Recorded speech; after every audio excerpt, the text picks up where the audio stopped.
12월 27일 화요일입니다. 오늘 새벽 우리에게 주시는 하나님의 말씀은 베드로후서 3장 14절로부터 18절까지 말씀입니다. 그러므로 사랑하는 자들아 너희가 이것을 바라보나니 주 앞에서 점도 없고 흠도 없이 평강 가운데서 나타나기를 힘쓰라. 또 우리 주의 오래 참으심이 구원이 될 줄로 여기라. 우리가 사랑하는 형제 바울도 그 받은 지혜대로 너희에게 이같이 썼고 또 그 모든 편지에도 이런 일에 관하여 말하였을 때 그 중에 알기 어려운 것이 더러 있으니 무식한 자들과 굳세지 못한 자들이 다른 성경과 같이 그것도 억지로 풀다가 스스로 멸망에 이르느니라. 그러므로 사랑하는 자들아 너희가 이것을 미리 알았은즉 무법한 자들의 미혹에 이끌려 너희가 굳센 데서 떨어질까 삼가라. 오직 우리 주 곧 구주 예수 그리스도의 은혜와 그를 아는 지식에서 자라가라. 영광이 이제와 영원한 날까지 그에게 있을지어다. 아멘. 오늘은 베드로후서의 마지막 편지 내용입니다. 베드로는 앞서 나온 그 내용을 정리하면서 14절에서 이렇게 말씀하고 있습니다. 그러므로 사랑하는 자들아 너희가 이같이 바라보나니 주 앞에서 점도 없고 흠도 없이 평강 가운데서 나타나기를 힘쓰라. 여기서 너희가 이것을 바라본다고 했는데요. 이는 주님의 재림을 가리킵니다.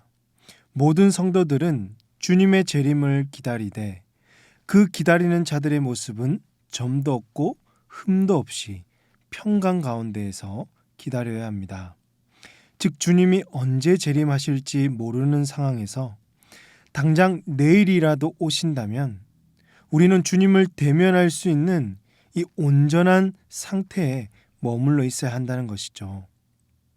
이를 위해서 저와 여러분은 주어진 하루하루의 삶을 온전히 주님께 드려야 하고요. 한치의 부끄러움이 없는 삶을 주님 앞에서 살아가야 당장 내일이라도 오신다면 주님을 맞이할 수가 있을 것입니다. 우리는 하지만 이 땅을 사는 동안 이런 생각을 종종 합니다. 왜 이렇게 주님의 재림은 더딘 것일까? 과연 재림은 하기는 하실까? 이렇게 힘든 세상에서 주님이 빨리 오시면 다 끝날 텐데 라며 마치 주님의 재림을 기다리는 것보다 자신의 힘든 삶을 호소하는 경우들을 보고 있습니다. 그러나 사랑하는 성도 여러분, 주님의 재림이 더딘 것은 오히려 우리 주님의 오래 참으심이며 하나님의 긍휼하심이라는 것을 잊지 말아야 합니다. 15절 말씀을 보십시오. 또 우리 주의 오래 참으심이 구원이 될 줄로 여기라. 우리가 사랑하는 형제 바울도 그 받은 지혜대로 너희에게 이같이 썼고 9절에서도 주님께서 오래 참으시는 이유는 아무도 멸망하지 않고 다 회개하여 구원받기를 원하시기 때문이라고 말씀하셨죠. 그러므로 우리는 이 주님이 재림하시는 날까지 우리가 죄인인 것을 잊지 말아야 하고 나의 죄를 하나님께 고백하고 속히 이 땅의 모든 죄인들이 주님께로 돌아올 수 있도록 기도하는 것이 중요합니다.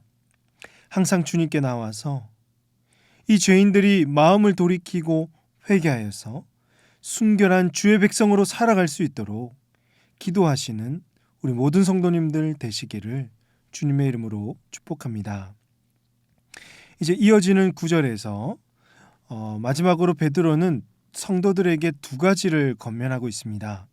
첫 번째는요, 거짓 교사들의 가르침에 미혹되어서 우리가 멸망하지 않도록 늘 경계하고 믿음을 굳게 하여야 한다는 것입니다. 16절 말씀과 17절을 보시면요. 또 그 모든 편지에도 이런 일에 관하여 말하였을 때 그 중에 알기 어려운 것이 더러 있으니 무식한 자들과 굳세지 못한 자들이 다른 성경과 같이 그것도 억지로 풀다가 스스로 멸망에 이르느니라.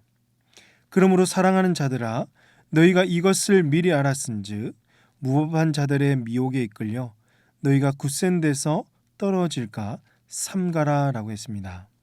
여기서 무식한 자들이 나오는데요. 이 무식한 자들은요, 사도들로부터 말씀을 제대로 배우지 못한 사람들입니다. 이 기본적인 말씀과 교리를 배우지 못하고 자기가 듣고 싶은 것만 듣고 자기 생각대로 억지로 말씀을 해석하여서 엉뚱한 말을 하고 다니는 거죠. 또 이 무식한 자들은요, 성령의 도우심을 구하지 않았기 때문에 단순한 지식과 이론에 머무른 자들입니다. 여러분, 우리가 말씀을 배우는 것도 중요한데요. 이 말씀이 죽은 지식이 되지 않기 위해서는, 늘 살아 역사하며 생명력을 얻기 위해서는 항상 성령의 도우심, 성령의 조명하심을 구해야 하는 것을 기억하시기 바랍니다. 또 이 말씀 속에서 굳세지 못한 자들이라는 사람들도 등장하는데요. 이들은 씨 뿌린 자의 비유처럼 말씀을 듣긴 들었는데 곧 잊어버리고 또 뿌리를 깊이 내리지 못하며 신앙의 결실이 없는 자들을 가리킵니다. 이처럼 무식하고 굳세지 못한 상태에 머무르게 되면 스스로 멸망의 자리로 갈 수 있다는 것을 베드로는 경고하고 있습니다. 그러므로 사랑하는 성도 여러분, 우리는 하나님의 말씀을 부지런히 배워야 합니다. 거짓 선생들에게 미혹되지 않기 위해서 하나님의 말씀으로 무장되어야 합니다.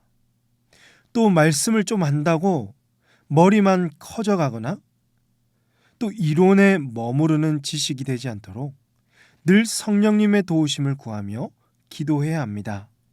그렇게 할 때 거짓 선생들로부터 오는 모든 유혹에서 우리는 벗어날 수가 있으며 말씀을 잘못 해석하여 멸망의 길로 가지 않을 수 있을 것입니다. 이 일을 위해 수고하시는 우리 모든 성도님들 다 되시기를 주님의 이름으로 축복합니다. 베드로의 두 번째 권면은요, 그리스도를 아는 지식에서 날마다 자라가라는 것입니다. 베드로후서 3장 18절 마지막 말씀이죠. 오직 우리 주 곧 구주 예수 그리스도의 은혜와 그를 아는 지식에서 자라가라. 영광이 이제와 영원한 날까지 그에게 있을지어다 라고 했습니다.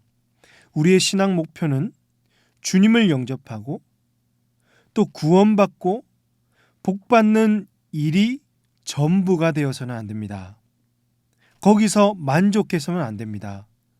우리를 구원하신 하나님의 은혜에 감사해야죠. 더 나아가서 날마다 그리스도의 은혜와 그를 아는 지식에서 자라가라, 성장하라는 것입니다. 이것이 하나님의 뜻입니다. 왜일까요? 점도 없고 흠도 없이 주님의 재림을 맞이하기 위해서, 또 시도 때도 없이 미혹하고 핍박하는 거짓 선생들과 싸워 승리하기 위해서입니다. 그러므로 사랑하는 성도 여러분, 언제나 예수님을 알아가며 말씀으로 자라가기를 힘쓰시길 바랍니다.